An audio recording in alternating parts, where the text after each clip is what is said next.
dostlar, sabah saat 20:00-dan etibarən Azərbaycan Kubokunun finalı start götürəcək. Sabah və Zira oyunu olacaq. Sabah qalib gələrsə Neftçinin yolu açılır, Neftçi Konferans Liqasına gedə bilir və sabah qalib gələrsə Qarabağ Avroligaya gedir, Konferans Liqasına getmir. Buna görə də sabah Zira oyunu doğrudan da maraqlı oyundur. Zira da qalib gələrsə Avroligaya gedəcək.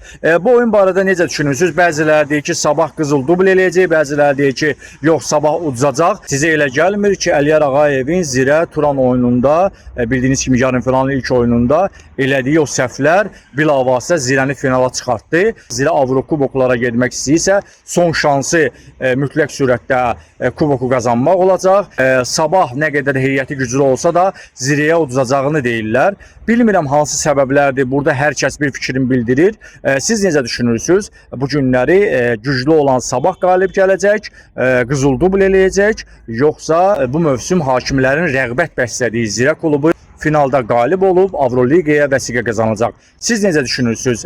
Kubokun final oyununda Sabah qalib gələcək, yoxsa Zira? Şərhdə rəylərinizi yazın, zəhmət olmasın.